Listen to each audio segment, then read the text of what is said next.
Alors, la première méthode d'hébergement, comme je le disais, consiste à générer les fichiers statiques du site et aller les uploader dans le gestionnaire de fichiers de l'hébergeur. Pour cela, je vais me rendre au niveau de mon hébergeur. Je vois le nom de domaine ngbusiness.com. Je vais simplement cliquer sur Gérer. Arrivé à ce niveau, je vais scroller vers le bas pour chercher la possibilité, voilà, de gérer le site. Je clique sur Gérer le site. Cela m'emmène vers le tableau de bord du nom de domaine où j'ai la possibilité d'ouvrir le gestionnaire de fichiers, de gérer les bases de données. Je vais cliquer sur Gestionnaire de fichiers. Cela m'ouvrira le gestionnaire de fichiers où j'ai la possibilité d'uploader des fichiers dans le dossier Public HTML. Attention, vous voyez bien le message Do not upload here. Je ne dois pas importer le fichier ici, mais plutôt dans le dossier Public HTML. Vous voyez que dans ce dossier, il y a un fichier par défaut default.php. Je vais vous montrer le contenu de ce fichier, ou plutôt ce qu'il en renvoie comme information. Vous voyez que quand je tape ngbusiness.com, je tombe sur une page par défaut. C'est ce fichier default.php. C'est ici que je vais uploader les fichiers du site. Voici le site que nous sommes censés héberger. Cependant, il y a un problème. Comme je l'ai souligné tantôt, ce site utilise certaines fonctionnalités dynamiques du framework Next.js, à savoir le rendu côté serveur, le routage dynamique, les appels d'API. Ce sont des fonctionnalités purement dynamiques qui ne peuvent pas être utilisées de manière statique. Ce qui signifie que je ne peux simplement pas générer des fichiers statiques de ce site et aller les uploader comme n'importe quel site. Mais dans le souci de vous montrer comment ça fonctionne, je vais aller ouvrir une version antérieure de ce site. Voilà, cette version antérieure est conçue avec React.js tout simplement, sans framework, sans fonctionnalité dynamique. Je vais donc utiliser ce site pour générer des fichiers statiques et vous allez voir le rendu. Pour générer les fichiers statiques, je vais ouvrir le site dans mon éditeur de code, Visual Studio Code. Je vais ouvrir le terminal avec la commande CTRL-J ou simplement ici, terminal, nouveau terminal.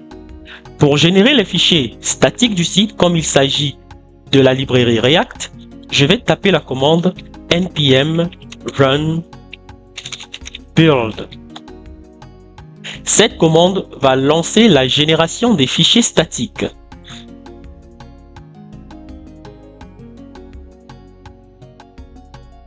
Cela va prendre quelques secondes. Et voilà, les fichiers statiques ont été générés dans un dossier qui s'appelle dist. Je vais ouvrir ce dossier. C'est ce dossier dist qui contient les fichiers statiques que je vais uploader au niveau de l'hébergeur, au niveau du gestionnaire des fichiers. Il contient un fichier index.html, un dossier assets qui contient des fichiers JavaScript et aussi les dossiers images. Alors, pour uploader ces fichiers, je vais simplement revenir au niveau de l'hébergeur, au niveau du gestionnaire des fichiers. Je vais simplement faire un glisser-déposer. C'est-à-dire, je vais tout simplement sélectionner le contenu du dossier dist, mais pas le dossier dist en soi, plutôt le contenu. Je vais glisser tout doucement au niveau du gestionnaire des fichiers, ici. Et comme vous pouvez le constater, les fichiers sont en train d'être uploadés sur le serveur de l'hébergeur. Cela prendra quelques instants. Très bien. Tous les fichiers ont été uploadés, à savoir le fichier index.html ainsi que le dossier assets qui contient tous nos fichiers JavaScript, CSS et images. Je reviens sur cet onglet où j'avais la page par défaut, lorsque je vais actualiser la page, vous allez remarquer que le site web s'affiche ngbusiness.com et vous remarquez que l'ancienne version du site est bel et bien visible.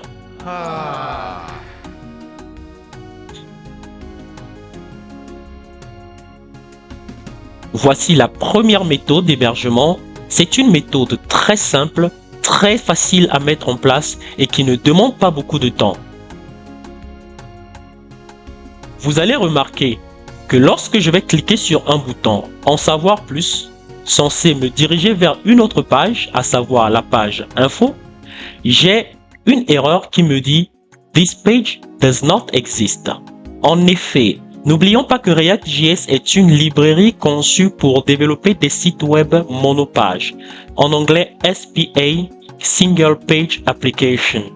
Ce qui veut dire que lorsqu'on génère les fichiers statiques, comme vous l'avez vu au niveau du gestionnaire des fichiers, il y a un seul fichier HTML qui est retourné, à savoir le fichier index.html. C'est le seul fichier de page qui est retourné ou qui est généré.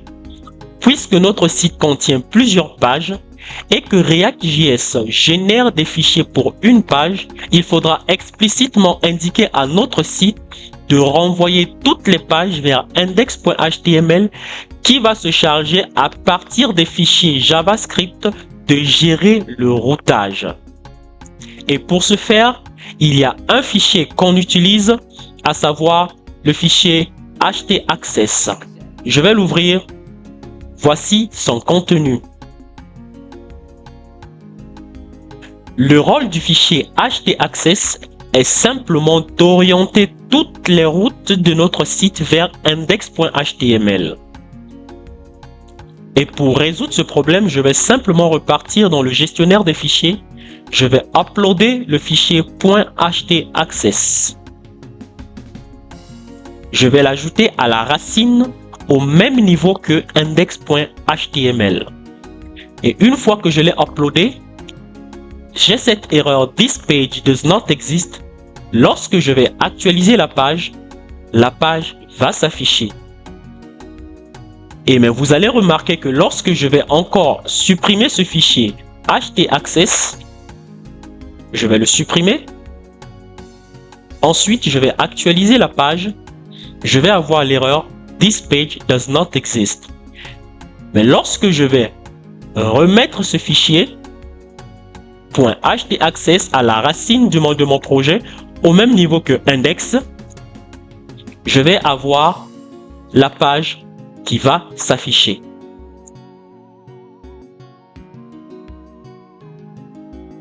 Voilà, chers amis, voici la première façon d'héberger un site web conçu avec React.js par exemple. Toutefois, quelle que soit la technologie via laquelle vous avez développé votre site, la méthode, la procédure est la même.